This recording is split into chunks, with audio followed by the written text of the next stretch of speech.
Bismillahirrahmanirrahim. Assalamu alaikum. This is your host Saqib Abdu and you are tuned into Maju FM 97.6 and your podcast on our YouTube official page. This is Campus to Career.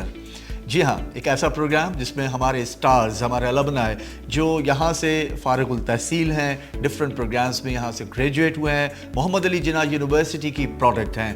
आजकल market में वो किस जगह पर कैसे सर्व कर रहे हैं और अपनी जब एक बार फिर अल्मा मेटर के साथ, अपने मादरी इल्मी के साथ वो एक बार फिर जब जुड़ने के लिए इस तरह के पॉडकास्ट में एक अपॉर्चुनिटी के तौर पर यहाँ पर आते हैं तो फिर अपने फ्लैशबैक में क्या कुछ यादें ताज़ा हो जाती हैं। कुछ ऐसा ही आज सिनेरियो है, हम डिस्कस करेंगे उनकी प्रोफेशनल जर्नी के बारे में। आजकल जो बेस्ट प्रैक्टिसेस चल रही हैं द जॉब मार्केट इस मुतल्लिक और हमारे जो currently enrolled and fresh graduates हैं स्पेसिफिकली इन कंप्यूटर साइंसेज, उनके लिए आज ये पॉडकास्ट बहुत इंपॉर्टेंट है। तो आइए सबसे पहले वेलकम करते हैं 2015 के हमारे graduate from Mohammad Ali Jinnah university Karachi, Awais Khan sahab. अस्सलाम वालेकुम सर, वेलकम। वालेकुम। How are you? ठीक हैं, खैरियत से हैं? अल्हम्दुलिल्लाह फाइन। सबसे पहला तो यही सवाल कि क्या फ्लैशबैक है? It's like a homecoming, isn't it? Exactly. First of all thanks to you for having me here. बिल्कुल ऐसा ही है। 2015 में जब ग्रेजुएट हुए यूनिवर्सिटी के अंदर, जब वापस एंटर होते हैं तो वो ज़ाहिर है मेन गेट से तो आपको सारी चीज़ें याद आ जाती हैं कि यहाँ से एडमिशन ऑफिस था, राइट। फिर आगे जाके फिर कुछ फैकल्टी ऑफिस हैं, फिर राइट साइड पे C1 C2 की मेन क्लासेस जो हैं वो हमारी फर्स्ट क्लासेस थी, जहाँ पे पहली 2 हमने क्लासेस ली थी। तो उस वक्त मुझे याद है हाजी खान सुमरो एक टीचर हुआ करते थे। अच्छा। तो वो टेली कम्युनिकेशन भी पढ़ाते थे और इसके भी कंप्यूटर साइंस के भी कुछ कोर्सेज, इलेक्ट्रॉनिक्स वगैरह के कोर्सेज भी थे उस वक्त 2011 में। तो वो C1 C2 में हमने वो मुझे याद आया वो देख के कि हम यहाँ क्लासेस लेते थे। गुड। अपनी क्लास के जो आप क्या वो क्या कहते हैं GPA किस तरह आपका था और कौन से आपको पोजीशन होल्डर्स वगैरह क्लास के कौन से क्लासमेट्स याद आ रहे हैं? FA 11 में थे हम लोग। मुझे याद है FA 11 के अंदर हमारे बैच के अंदर एक जो उस वक्त हमारे बैच से जो पोजीशन होल्डर या उसको कहें गोल्ड मेडलिस्ट रही थी, वो एक सफ़ा नाम था उनका, सफ़ा सिराज। तो वो गोल्ड मेडलिस्ट रही थी हमारी, मतलब 4 साल हमारे साथ हम लोग रहे हैं साथ। तो वो गोल्ड मेडलिस्ट रही थी, उनको गोल्ड मेडल मिला था माशाल्लाह। उनकी 3.8 या 3.9 ऐसे कोई GPA थी शायद। ओके। अच्छा, आपका कंप्यूटर्स की, IT की, सॉफ्टवेयर्स की दुनिया में आना, इज इट बाय चांस या by choice? I can say it's by chance. Okay. So reason ये था कि हम लोग ने 2011 के अंदर बेसिकली उस वक्त ये था कि इंटर हो चुका था और इंटर के बाद जो नॉर्मली यूनिवर्सिटीज़ के एडमिशन्स ओपन होते हैं तो हम लोग यूनिवर्सिटी सर्च कर रहे थे। सही है। तो उसके अंदर एक हमारे जो मेरे फ्रेंड्स कह लें उनको या नेबर कह लें, तो वो इस यूनिवर्सिटी में पहले से पढ़ते थे, तो इसी में थे कंप्यूटर साइंस में। तो उन्होंने मुझे सजेस्ट किया था कि आप कंप्यूटर माजू के अंदर एडमिशन ले लो या कंप्यूटर साइंस में ले लो। तो उस वक्त ऐसा पता भी नहीं था कि एग्जैक्टली कंप्यूटर साइंस के अंदर के कोर्सेज़ क्या चीज़, मतलब कौन कौन से कोर्सेज होते हैं, क्योंकि AI या ChatGPT उस ज़माने में इतना था नहीं और इवन के जो लैपटॉप भी थे वो इतने ईजीली नहीं थे अवेलेबल, सिर्फ डेस्कटॉप कंप्यूटर्स होते थे, तो उसके ऊपर हम गूगल वगैरह करके पता कर सकते थे। तो मतलब आपका सवाल ये था कि बाई चांस ही था ये। सही है। तो आज आप उनको दुआएं देते हैं कि यू सिलेक्टेड द राइट, जो आज की जो सबसे पहले तो उन्होंने खुद सिलेक्शन सही करी, उन्होंने भी जाहिर है बाई चांस ही लिया होगा। फिर उसके बाद फिर उन्होंने फिर उसके बाद मैंने लिया, फिर मैंने भी आगे फिर 1-2 अपने जो दोस्त हैं, मेरे जो रिलेटिव्स हैं, सही नेबर्स हैं, उनको फिर मैंने सजेस्ट किया आप माजू के अंदर या और कंप्यूटर साइंस के अंदर एडमिशन लें। Let's recall your graduation day, convocation, हाथ में डिग्री आ गई, क्या मार्केट ऐसी ही थी जैसी आज है?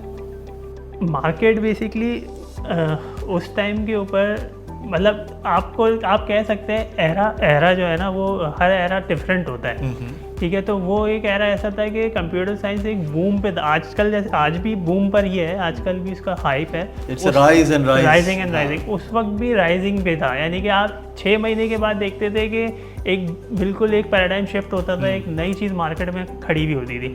तो उस वक्त भी ऐसा ही था जब ग्रेजुएशन हमने करा था। जब ग्रेजुएशन अच्छा, हमारे साथ गुड लक ये थी, मेरे साथ अल्हम्दुलिल्लाह मैं ये कहूँगा कि मैंने यूनिवर्सिटी के 2 साल 4 साल यूनिवर्सिटी के होते हैं ना, तो मैंने 2 साल यूनिवर्सिटी के मेरे कंप्लीट हो गए थे। उसके बाद उस 2 साल उसी दौरान मैंने एक कंपनी ज्वाइन कर ली थी, पढ़ाई के दौरान ही कंपनी ज्वाइन कर ली थी। वो मैं इसलिए इंटर्नशिप फर्स्ट टाइम मैंने फर्स्ट एज इंटर्नशिप ज्वाइन करी थी, ठीक है। जिस कंपनी को मैंने ज्वाइन किया, थिंक एनेबल्ड नाम था उस कंपनी का। तो 5 साल फिर मैं उस कंपनी में रहा। अच्छा, गुड। मैंने एज इंटर्न मैंने उसको ज्वाइन किया। इवन आफ्टर ग्रेजुएशन मैं उसके अंदर फर्स्ट जॉब आपकी थिंक एनेबल्ड में थी। तो मैं उसमें 5 साल या 5 से 7 साल का मेरा उसके साथ एफिलिएशन रहा है, उस कंपनी के साथ, और अभी तक मेरी उनसे अच्छी एफिलिएशन है।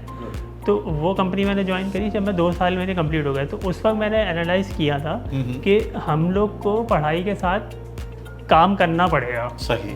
क्योंकि होता ये है कि जब हम यूनिवर्सिटी से अच्छा, ये सोच कैसे डेवलप हुई? कोई आपके टीचर मेंटोरिंग या? उस वक्त अल्हम्दुलिल्लाह माजू में अब भी ऐसे टीचर्स हैं अल्हम्दुलिल्लाह। उस वक्त भी एक हमारे टीचर होते थे, रिशान अली अंसारी, अदनान गफ़ार, एक और टीचर थे। ये वो दोनों टीचर थे कि जो कि यानी कि एक इंडस्ट्री में अभी भी काम कर रहे हैं, और ये एज अ विजिटिंग फैकल्टी माजू में आते थे, विजिटिंग फैकल्टी में आते थे। तो इनसे हम जब कोर्सेज लेते थे .NET के, C# के, डेटाबेस इंजीनियरिंग के, सॉफ्टवेयर इंजीनियरिंग के, तो ये कोर्सेज वो पढ़ाते थे। तो हम लोग ने इनसे वो कोर्सेज पढ़े, तो इन्होंने हमें ये चीज़ समझाई कि जो चीज़ हम पढ़ा रहे हैं ना, आपको जो बुक में पढ़ा रहे हैं, इंडस्ट्री में ना प्रैक्टिसेस बहुत ज़्यादा आगे चली गई हैं, या वो इससे आगे बढ़ चुकी हैं। तो वही, लेकिन उसका एडवांस लेवल है, या उसका करने का तरीका मुख्तलिफ है। यानी कि जो डेफिनेशन बुक में लिखी हुई है एग्जैक्टली वो डेफिनेशन उस तरीके से अप्लाई नहीं हो रही इंडस्ट्री में, उसका करने का तरीका मुख्तलिफ है, ठीक है। तो वो चीज़ आपको जब ही मिलेगी जब आप ये पढ़ने के साथ साथ आप इंडस्ट्री में भी रहोगे, ठीक है। तो मेरे साथ अल्हम्दुलिल्लाह गुड लक ये हुई थी कि मैंने जब इंटर्नशिप के लिए अप्लाई किया था, उसी दौरान तो मुझे एक कंपनी ने अप्रोच मुझे दे दी थी इंटर्नशिप। वो ऐसे दे दी थी क्योंकि मैं जो 2 साल मैंने गुजारे थे, पहला साल तो समझने में लग जाता है कि आईटी की कौन से कोर्सेज़ हैं, ब्रोशर पढ़ के पता चलता है कि भाई ये पहले साल में समझ में आती है कि अच्छा ये आईटी है, आईटी के ये कोर्सेज मिलेंगे आपको, C# मिलेगा, डेटा स्ट्रक्चर मिलेगा, डेटा एनालिसिस एल्गोरिथम मिलेगा, डेटाबेस मिलेगा, ये सारे आपको कोर्सेज मिलने वाले हैं, ठीक है। फिर उसके बाद आपको समझ में आ जाती है अच्छा पहले साल में अब आईटी के अंदर मुख्तलिफ फील्ड हैं। मिसाल के तौर पर आपको डेवलपर बनना है, क्वालिटी एश्योरेंस में जाना है, टेस्टिंग में जाना है, डेटाबेस इंजीनियर बनना है, ये मुख्तलिफ फील्ड्स हैं आईटी के अंदर, राइट। तो अब जब दूसरा साल शुरू हुआ तो उस वक्त हम लोग ने पहले साल के अंदर उस वक्त C लैंग्वेज पढ़ते थे हम, तो हमने C लैंग्वेज पढ़ ली थी, दूसरे सेमेस्टर में C लैंग्वेज पढ़ ली थी। पढ़ने के बाद अंदाज़ा हुआ कि हमने वो कोर्स तो पास कर लिया, कोर्स तो हमारा निकल गया वो, लेकिन अब ये ऑब्सोलीट हो गया। ऑब्सोलीट तो इन अ सेंस कि C लैंग्वेज जैसे हमारी मैथमेटिक्स की अलजेब्रा है ना, वो बेसिक्स है, वो आप 10 साल के बाद 20 साल के बाद भी जाएंगे ना तो अलजेब्रा पढ़ाई जा रही होगी, सही, ठीक है। इसी तरीके से जो C लैंग्वेज है ना, वो कंप्यूटर साइंस की मैं बोलता हूँ कि इस तरीके की एक बेसिक है जो प्रोग्रामिंग की, ठीक है। वो सही है कि ChatGPT को आप पूरा लिख के देंगे, वो आपको पूरा प्रोग्राम दे देगा उठा के, लेकिन उस प्रोग्राम को समझने के लिए ना आपको उसकी बेसिक में जाना पड़ेगा, ठीक है। तो C लैंग्वेज और अब जो पुरानी लैंग्वेजेस है, ये 2000 the basics of computer science, ठीक है, including with the data structure, right. Data structure में जो एल्गोरिथम्स हैं वो आपको लगेगा कि ये कहीं फॉलो नहीं हो रहे, लेकिन कंप्यूटर साइंस जिस पे खड़ी हुई है वो डेटा स्ट्रक्चर के एल्गोरिथम्स हैं, ठीक है। फिर डेटा स्ट्रक्चर के बाद एक कोर्स आपके हमारे यहाँ पढ़ाया जाता है डेटा एनालिसिस एल्गोरिथम। ये भी एक सेल्फ एक आर्किटेक्चर है पूरी इंडस्ट्री का, जिसके ऊपर ये बेस है, यानी ये बिल्डिंग इसी पे खड़ी हुई है।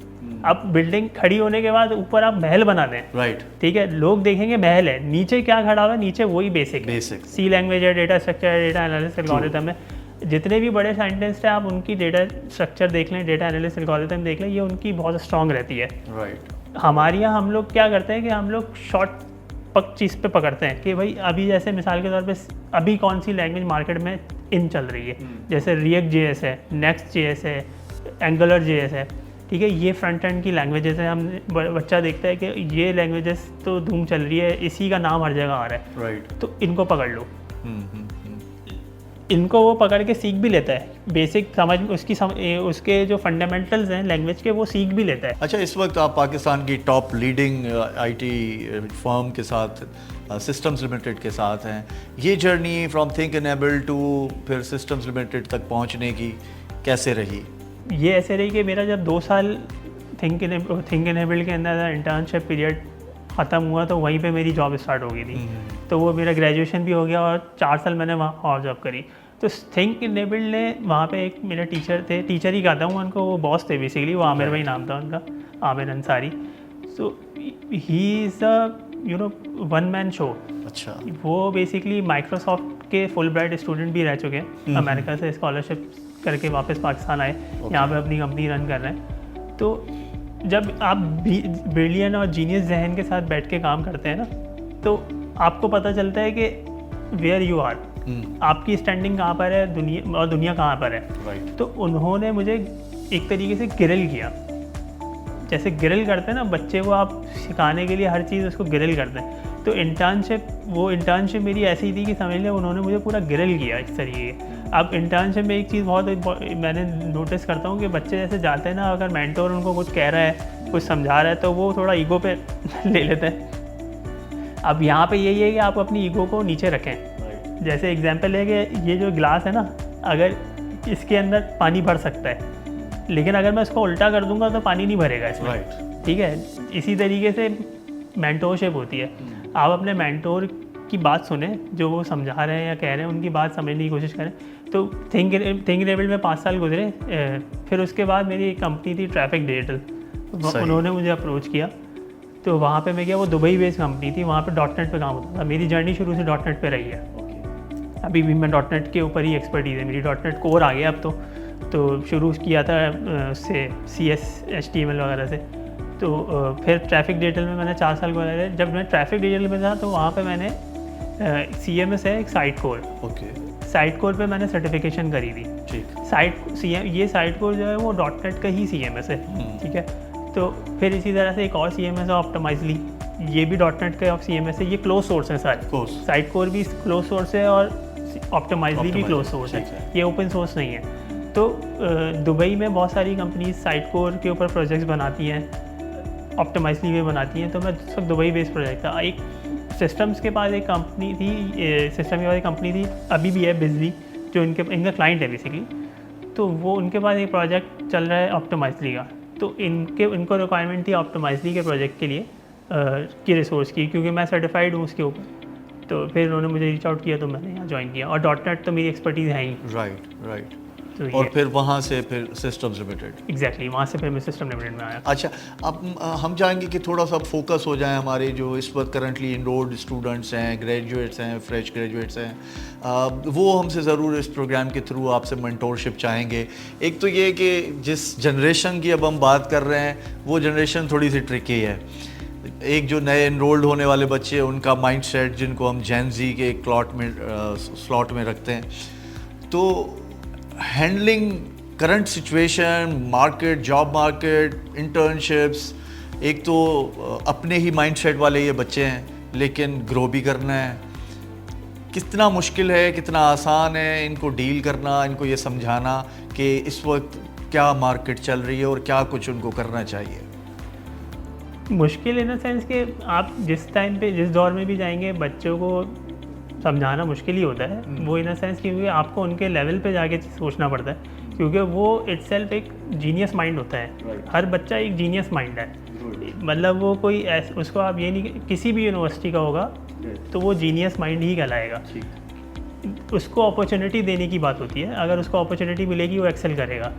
ठीक है, तो आप उसको बच्चों को आप यही बोल सकते, क्योंकि जो इंडस्ट्री का ट्रेंड है, जैसे आप माजू ने अभी ऐसे मैं इन्वाइटेड हूँ, उस तरीके के और बहुत सारे एलुमनाई हैं जो कि इंडस्ट्री से एफिलिएटेड होंगे, वो माजू में आते रहते हैं। और उस वक्त भी माजू ये काम करता था। उस वक्त माजू में सेमिनार होते थे हमारे ज़माने में, जिसमें इंडस्ट्री से लोग आते थे और वो समझाते थे। तो उनको यही करना पड़ेगा कि उनको अपना सर्कल बना के रखना पड़ेगा, अपने जो आसपास नेटवर्क जो है वो उसको मेंटेन रखना पड़ेगा, उसको बनाना पड़ेगा। अगर नहीं है एग्जैक्टली उसको बनाना पड़ेगा। जब आप नेटवर्क बनाएंगे तो आपको पता चलेगा कि एग्जैक्टली आपको कहाँ पहुँचना है, क्या करना है, क्या चीज़ें चाहिए। तो मेजर काम यही है। स्किल्स तो वो सीख लेंगे, जब उनको पता चलेगा आपको ये सीखना है उनको, तो वो सीखेंगे, ज़ाहिर है उनको ऊपर, क्योंकि आजकल सीखने के लिए चीज़ें बहुत अवेलेबल हैं। You have the ChatGPT, Claude, बहुत सारे AI के टूल ऑलरेडी अवेलेबल हैं, ठीक है। तो वो स्किल सीखने के लिए आपको चीज़ें मिल जाती हैं। तो वो स्किल कौन सी सीखनी है वो आपको नेटवर्क से ही पता चलेगा कौन सी स्किल आपके लिए बेहतर है। अच्छा, एक सवाल शायद आपके लिए नया हो, डिफरेंट हो, मैं भी शायद मैं फर्स्ट टाइम किसी अपने गेस्ट से पूछ रहा हूँ कि to deal with Gen Z in their career, आजकल की जो पेरेंटिंग है उसको कितनी मेंटोरशिप की ज़रूरत है? क्योंकि आज का पेरेंट जो ज़्यादातर हम देखते हैं, मुख्तलिफ ऑफकोर्स क्लासेस सब क्लासेस में डिवाइडेड हैं हम लोग, लेकिन एक बहुत बड़ा सर्किल है जो बच्चों के हाथ में मोबाइल फ़ोन और लैपटॉप और स्क्रीन टाइम इन सबसे बड़ा ख़ाइफ है। लेकिन इस दौर में सर्वाइवल यही है, तो कैसे आप उनको गाइडलाइन या उनको गाइड करेंगे कि अपने बच्चे को किस तरह से मैनेज करें इस चीज़ के बारे में? एक माशाल्लाह 7 इयर्स की बेटी है, माशाल्लाह, ठीक है। तो वो उसका भी एग्जैक्टली यही सीन है कि जब वो स्कूल से या फ्री टाइम में उसको मोबाइल या टैबलेट उसको चाहिए होता है, ठीक है। तो उसको आप रोक नहीं सकते, मतलब अगर आप उसको रोकेंगे तो ये ज़्यादती करेंगे। मैं इसकी वजह बता रहा हूँ क्यों ज़्यादती करेंगे, क्योंकि आप उसको दुनिया से फिर पीछे रखेंगे, क्योंकि दुनिया तो ग्रो कर रही है, वो इसी के साथ ग्रो कर रही है, टैबलेट, आईफोन, बस सिर्फ आपको डायरेक्शन देनी है। ट्रू, डायरेक्शन ये देनी है कि बेटा आपके पास ये चीज़ देखने की है और ये चीज़ देखने की नहीं है। You have to tell him, जो भी है उसको आपको बताना है कि आपके लिए ये चीज़ आपको देखनी है। And spend a quality time with your kids, of course. आपको खुद लेके बैठना है, आपको उसके सामने चीज़ें, कुछ ऐसी पोएम्स हैं या जो भी स्किल्स हैं जो आजकल मार्केट में चल रही है, आपको वो निकाल के उसको बताना है कि ChatGPT पे आपको ये लिखना है, राइट, ठीक है। आपको उसको बताना है, आपको उसको डायरेक्शन देनी है कि आपको यूज़ करो, लेकिन ऐसे यूज़ करना है इसको, उसको रोकना नहीं है। ठीक ठीक। अच्छा, एक और चीज़ कि इस वक्त हमारी जो इंडस्ट्री है उसको क्या वही मिल रहा है प्रोडक्ट जो इंडस्ट्री को चाहिए? आई मीन हमारा curriculum is specifically aligned with the industry demands? Unfortunately I can say ये नहीं है उस तरीके से ना, इसमें गैप रहता है हमेशा, क्योंकि इंडस्ट्री तो रिक्वायरमेंट के हिसाब से ग्रो करती चली जाती है।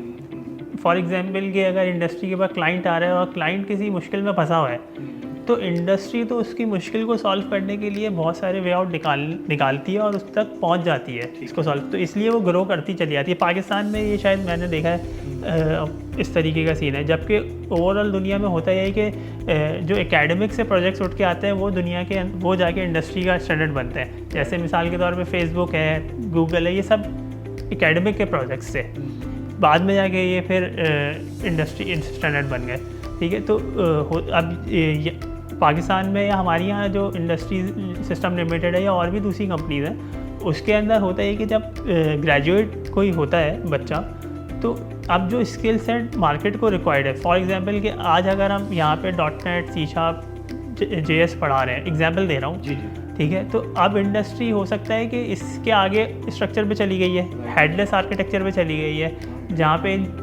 क्लाउड कंप्यूटिंग पे चली गई है। वो तो ऑलरेडी यहाँ पे भी क्लाउड कंप्यूटिंग पढ़ ही रहे होंगे अब बच्चे सारे, तो थोड़ा बहुत गैप रहता ही है, लेकिन वो इतना ऐसा गैप नहीं है कि जिसको कवर नहीं किया जा सकता।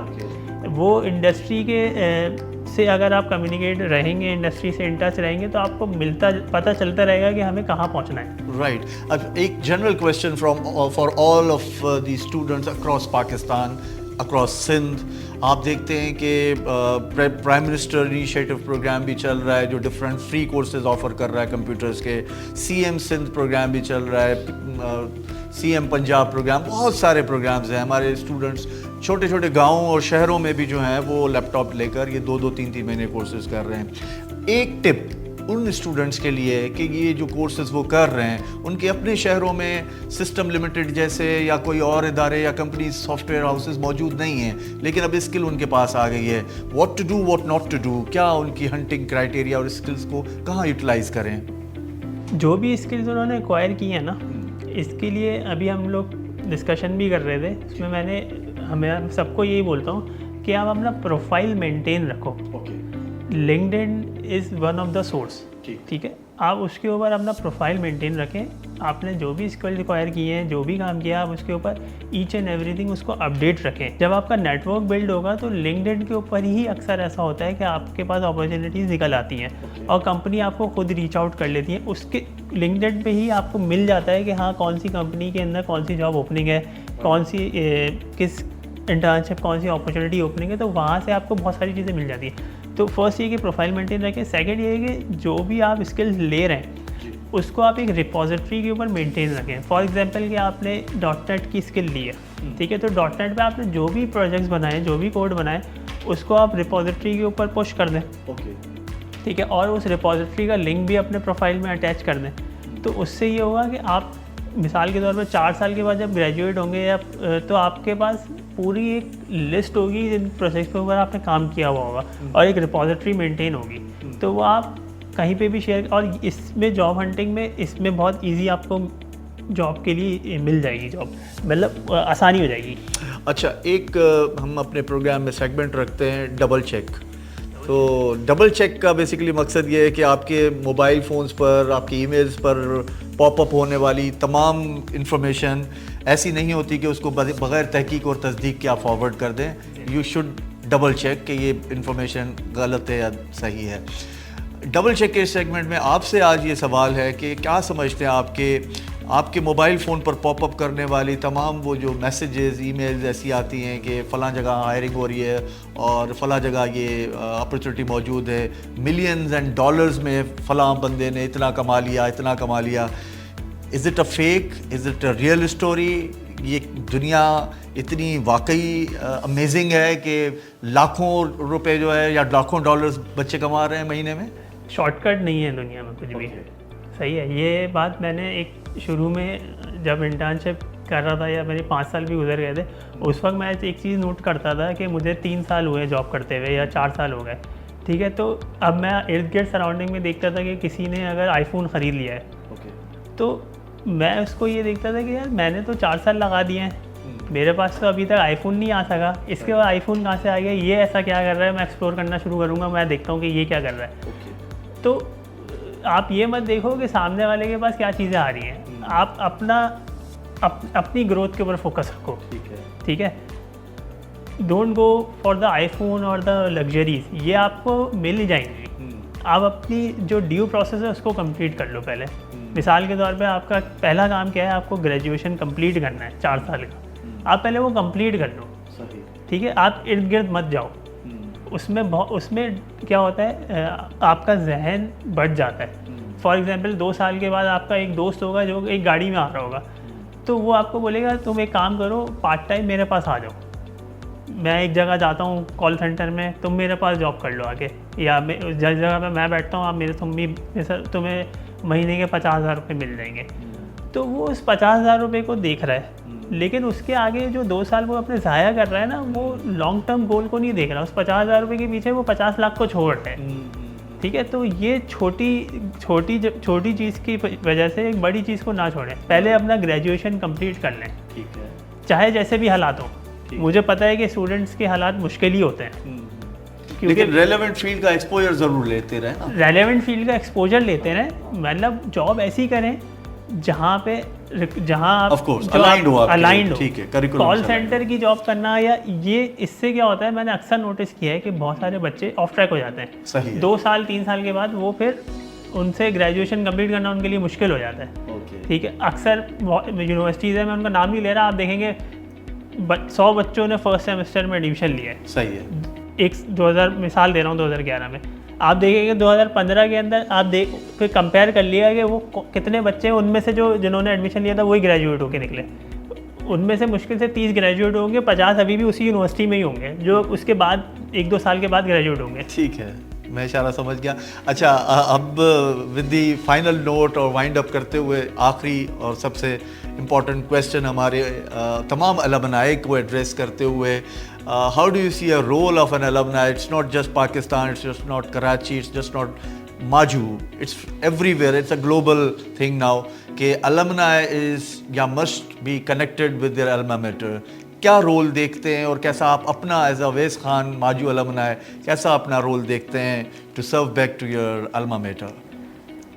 first it's very honor for me to serve my university again, right? तो ये तो मैं मेरे लिए अपॉर्चुनिटी है कि अगर मैं कुछ सर्व कर सकूँ या कुछ भी प्रेजेंट कर सकूँ, रिप्रेजेंट कर सकूँ माजू के लिए, तो मैं रोल यही देखता हूँ कि जो स्टूडेंट्स हैं, माजू के स्टूडेंट्स हैं स्पेशली, तो अगर वो मुझे कहीं नज़र आते हैं, कहीं मिलते भी हैं, किसी गैदरिंग में मिल जाएंगे या कहीं मिल जाएंगे, तो उनसे एक एफिलिएशन होती है, अरे आप माजू के हैं, उनसे पहले डिस्कशन होती है वही माजू में क्या चल रहा है, कौन से टीचर हैं, कौन से सॉफ्ट कॉर्नर डेवलप हो जाता है, राइट? तो फिर उसके बाद फिर पूछते हैं उनसे कि आप क्या कर रहे हो, कौन से कोर्स में हो, क्या पढ़ रहे हो, फिर उसके बाद उनको कुछ सजेशंस भी देते हैं, ठीक है, फिर उनको नंबर भी शेयर करते हैं कि आप ठीक है इन टच रहो, ठीक है। तो ये वाली चीज़ें तो रहती हैं एलुमनाई के साथ ही, जो भी स्टूडेंट्स वगैरह मिलते रहते हैं। फिर इवन के टीचर्स के साथ तो इन टच रहते ही हैं हम, बहुत सारे टीचर्स हैं जो कि माजू से जा भी चुके हैं लेकिन अब भी टच में हैं हमारे। तो और इवन के अभी माजू के भी जो टीचर्स हैं उनसे भी बातचीत रहती है। चले, since we are very positive for this, तो सिस्टम लिमिटेड्स का नाम सुनते हुए यकीनन हमारे बहुत सारे करंटली इनरोल्ड और फ्रेशली ग्रेजुएट्स ज़रूर आपसे राब्ते में आएंगे। अवैस खान साहब का लिंक्डइन और तमाम डिटेल्स आपको इजीली अवेलेबल हो जाएगी। विद दिस एक फाइनल मैसेज, आज का ये पॉडकास्ट, आज की आपकी माजू आमद, ओवरऑल ये एक्सपीरियंस कैसा रहा? Your final comment on this. It was a wonderful experience, मतलब बहुत अच्छा एक्सपीरियंस रहा है मेरा। उसका रीज़न इसलिए कि मैं जब माजू में एंटर हुआ तो मैंने एक पैराडाइम शिफ्ट देखा, यानी कि जिस तरीके से इवॉल्व कर रही है यूनिवर्सिटी, तो ये एक बहुत ब्रिलियंट साइन है। यानी कि जिस तरीके से मैं देख रहा हूँ कि स्पोर्ट्स के लिए जिस तरीके का, क्योंकि आई एम अ स्पोर्ट्समैन, मैं खुद माजू की टीम में खेलता रहा हूँ। अच्छा, तो स्पोर्ट्स जो है बहुत ज़रूरी होता है किसी भी करिकुलम एक्टिविटीज़ में। तो जिस तरीके से मैं देख रहा हूँ स्पोर्ट्स एरिया आप लोग का बन रहा है, तो पीछे भी कुछ चीज़ें मैंने देखी, ये बहुत बहुत अच्छी साइन है। इससे ये होता है कि स्टूडेंट का यूनिवर्सिटी में दिल लगता है, फिर उसका फिर घर जाने को दिल नहीं लगा, वो भागने का दिल नहीं करेगा उसका। वो कहता है ठीक है मेरे साथ बहुत सारी चीज़ें करने को है, मैं यूनिवर्सिटी में रहता हूँ, लाइब्रेरी में बैठता हूँ। लाइब्रेरी मैंने आप देखी बहुत बेहतरीन, तो it's really a very nice experience. Thank you very much for being with us. Awais Khan साहब आज हमारे साथ, हमारे माजू अलुमनाई फ्रॉम 2015 बैच थे। इंशाल्लाह फिर अगली बार मुलाकात होगी किसी और अलुमनाई के साथ आपके ही अपने इस पसंदीदा प्रोग्राम कैंपस टू करियर में। तब तक के लिए साकिब अब्दू को दीजिएगा इजाज़त। अल्लाह ने के बाद।